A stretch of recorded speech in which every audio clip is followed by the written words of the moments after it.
Assalamualaikum dan salam sejahtera. Saya Siti Zubaidah binti Kutbudi Naina, nombor matrik 2751197. Kita lihat pada latar belakang LHDN. LHDN, Lembaga Hasil dan Negara, adalah sebuah institusi yang kukuh dan mampan dalam sistem fisikal Malaysia, berperanan sebagai tulang belakang dalam pengurusan dan pentadbiran cukai langsung negara. LHDN ini diwujudkan pada 1 Mac 1996 sebagai pengganti kepada Jabatan Hasil Dalam Negeri Malaysia, menandakan satu transformasi dalam pengurusan hasil negara dengan penekanan khusus kepada peningkatan kualiti perkhidmatan dan pengukuhan sistem cukai. Seterusnya, kita lihat pada visi, misi dan teraslah LHDN. Visi dan misi pula. Visi untuk merealisasikan potensinya sebagai pentadbir cukai unggul di peringkat nasional. Misi pula memaksimumkan pematuhan sukarelawan, memberikan perkhidmatan yang terbaik, mengoptimumkan operasi organisasi dan mengekalkan tahap kompetensi tertinggi. Nilai teras pula, integriti, profesionalisme, kepercayaan dan kerja berpasukan. Seterusnya, ia juga mewujudkan budaya organisasi yang kuat tetapi juga menjamin bahawa setiap tindakan dan keputusan yang diambil selaras dengan kepentingan awam dan etika korporat. Baik, kita lihat pada fungsi dan peranan LHDN. LHDN bertanggungjawab untuk mentadbiran cukai langsung di Malaysia yang meliputi pengumpulan cukai pendapatan peribadi, syarikat, petroleum, harta tanah dan lain-lain. Memastikan pematuhan cukai melalui audit siasatan dan penguatkuasaan, menggalakkan kesedaran cukai dan pendidikan kepada masyarakat, menangani isu pengelakan cukai dan ketirisan pendapatan negara. Prestasi tahun 2019 telah menunjukkan hasil cemerlang dengan kutipan cukai eksais langsung sebanyak RM145.11 bilion, meningkatkan 5.89% berbanding tahun sebelumnya. Inisiatif dan langkah proaktif dalam menghadapi cabaran ekonomi global dan domestik telah menghasilkan keputusan yang ketara untuk LHDN ini merupakan salah satu cabaran semasa dan masa hadapan. Untuk menyesuaikan teknologi terkini, kita perlu mengamalkan satu sikap yang profesional, telus dan berintegriti. Ini untuk meningkatkan kecekapan operasi bagi menyampaikan perkhidmatan berkualiti kepada rakyat Malaysia. Gambar raja sebelah ini menunjukkan carta organisasi LHDN. Salam sejahtera, nama saya Tiruna Karasi, anak perempuan Madaman, nombor matris 276429. Saya akan terangkan isu atau masalah strategik LHDN. Isu pertama ialah isu pematuhan cukai. Peningkatan kadar pematuhan cukai, suatu aspek kritikal. Pematuhan cukai yang tidak konsisten bukan hanya mengurangkan hasil negara tetapi juga mencipta ketidakadilan dalam sistem percukaian. Isu kedua ialah isu pengelakan cukai. Pengelakan cukai merugikan kerajaan dari segi pendapatan dan ia seharusnya digunakan untuk pembangunan negara dan peningkatan kualiti hidup rakyat. Isu ketiga pula perubahan peraturan dan dasar. Perubahan ekonomi dan dasar yang mempengaruhi operasi ini secara langsung. Dan isu keempat ialah pengaruh ekonomi global. Keadaan ekonomi global yang berubah-ubah seperti harga minyak, krisis kewangan atau perubahan dasar perdagangan boleh secara langsung mempengaruhi basis cukai negara. Seterusnya, saya akan pergi kepada analisis persekitaran luar, iaitu analisis PES. Yang pertama ialah dari segi politik. Perubahan reformasi fiskal yang dilakukan oleh pemerintah sering membawa kepada perubahan dalam peraturan percukaian. Kestabilan politik juga penting untuk memastikan bahawa kegiatan operasi LHDN tidak terganggu. Yang kedua, ekonomi. Ekonomi makro seperti pertumbuhan PDB, inflasi dan tingkat pengangguran mempengaruhi keupayaan pembayar cukai untuk memenuhi kewajipan fiskal. Yang ketiga ialah dari segi sosial.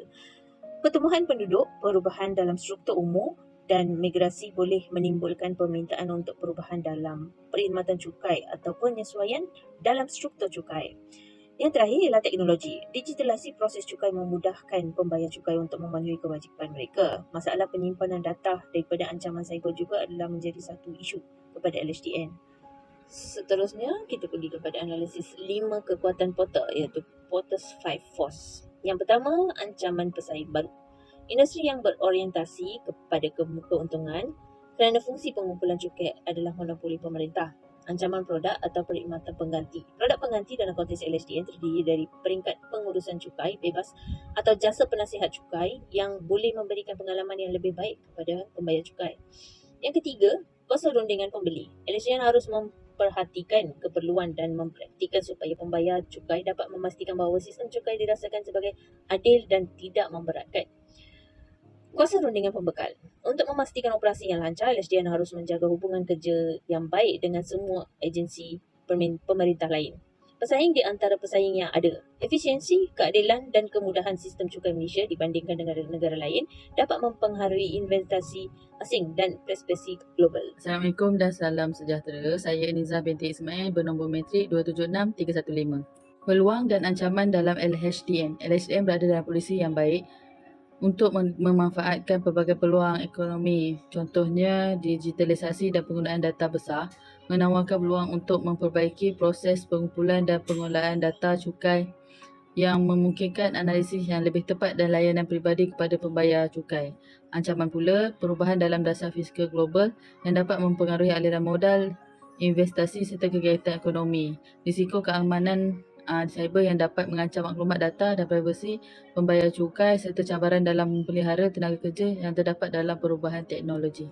Dan terdapat beberapa analisis pertukaran dalaman, iaitu pertama pengurusan, kedua pengurusan sumber manusia, ketiga pengewangan, keempat pengurusan dana, penbukti beberapa hal, operasi dan yang akhir sekali pemasaran. Dalam pengurusan, proses pengambilan pengurusan perlu terus dalam berdasarkan data melibatkan kepentingan untuk memastikan bahawa semua pengurusan dibuat dengan pemahaman yang dalam tentang kesan dan manfaatnya. Dalam sumber manusia pula, program pengambilan dapat menjamin kepuasan kerja dan pengembangan kerjaya. Dari segi kewangan, kewangan organisasi harus dipantau dan dikawal dengan efisien. Pengurusan dan lain-lain hal berikut, perancangan dengan teliti, audit yang berkala, memastikan keputusan dalam laporan kewangan. Dalam operasi pula, proses pentadbiran perlu lebih efektif dan diperbaiki untuk memastikan bahawa LHDN mampu bertindak terhadap perubahan dalam patuan cukai. Dan akhir sekali pemasaran, menyediakan sumber daya yang membantu pembayaran cukai, memahami kewajipan dan hak mereka.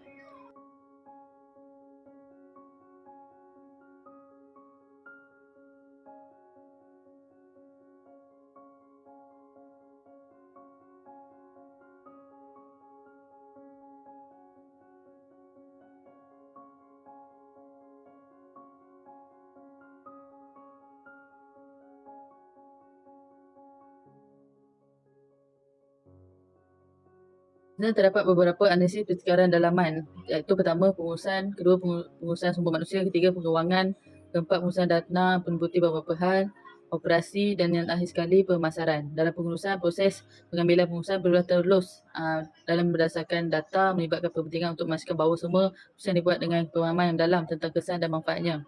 Dalam sumber manusia pula, program pengambilan dapat menjamin kepuasan kerja dan pengembangan kerjaya.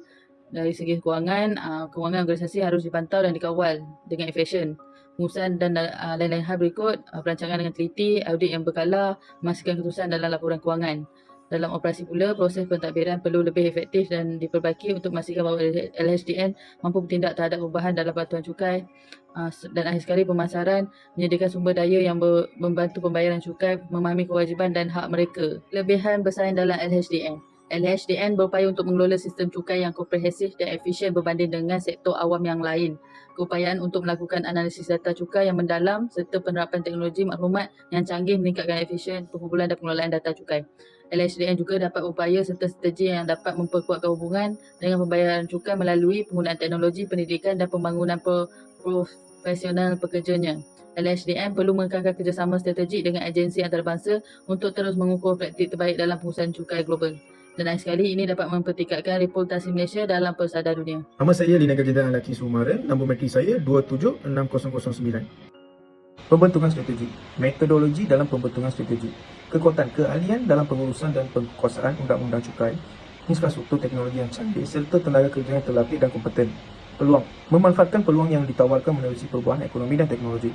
Sebagai contohnya, penggunaan teknologi blockchain untuk menyimpan maklumat berkaitan cukai dengan baik. Kerjasama antarabangsa dapat membantu LHDN dalam memerangi pengelakan cukai lintas batas dan meningkatkan kepatuhan global. Kelemahan, pentadbiran yang kurang cekap, sistem yang belum sepenuhnya integrasi dan keperluan untuk meningkatkan program latihan staf. Metrik TOS, alat strategi memperkuatkan analisis SWOT dengan menyatukan kekuatan kelemahan, peluang dan ancaman untuk menciptakan strategi yang komprehensif untuk lembaga hasil dalam negeri. Matrix membantu organisasi mengidentifikasi cara untuk menggunakan kekuatan untuk menangani kelemahan internal dan memperbaiki prosedur atau mengatasi masalah kepatuhan cukai. Matrix 2 membantu LHDN untuk menyusun perancangan yang strategik untuk masa depan yang lebih unggul. Matrix 2 tidak hanya memperkuat kekuatan dan peluang tetapi juga mengatasi kelemahan dan ancaman strategik. Persiapan pilihan strategik. Strategi tingkat korporat. Strategi tingkat korporat perlu diteliti serta melaksanakan penyesuaian visi dan misi organisasi untuk memastikan keselarasan dengan tujuan jangka panjang. Nombor 2, strategi tingkat bisnes. Strategi yang dirancang perlu diimplementasikan dalam organisasi. Ketiga, strategi tingkat fungsional. Strategi harus diperinci lebih lanjut agar dapat mengambil sesi dalam organisasi yang lebih efektif. Nombor 4, penilaian dan pengawalan. Ia memboleh LHDN memantau kemajuan keberkesanan strategi yang dilaksanakan. Terima kasih. Assalamualaikum dan salam sejahtera. Nama saya Muhammad Nazrin bin Abdul Halim. Nombor matriks ID 276075. Jadi untuk saat ini saya akan menerangkan berkenaan tentang cadangan.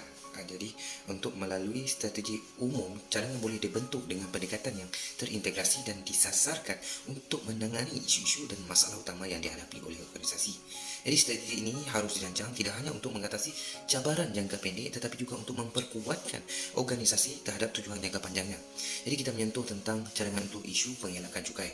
Lembaga hasil dalam negeri perlu meningkatkan kerjasama dengan badan-badan antarabangsa seperti Pembangunan Ekonomi iaitu OECD dan Kerangka Kerja Pusat Pengurusan Cukai Internasional.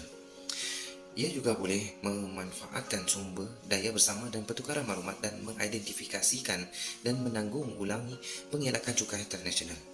Jadi cadangan yang kedua ialah cadangan untuk isu pematuhan cukai. Lembaga hasil dalam negeri perlu melaksanakan program pendidikan dan kesedaran cukai yang komprehensif dengan menggunakan pelbagai platform termasuk media digital, bengkel dan seminar.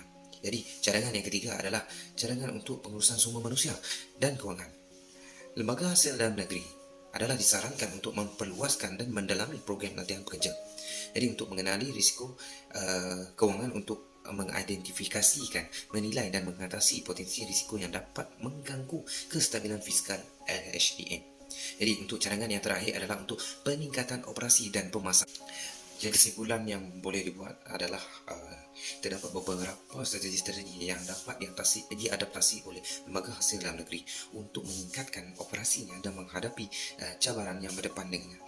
Oleh hal yang sedemikian, lembaga hasil dalam negeri hendaklah memastikan pematuhan cukai, pengutipan cukai yang efisien, penyediaan perkhidmatan nasihat dan memastikan keadilan dalam sistem cukai.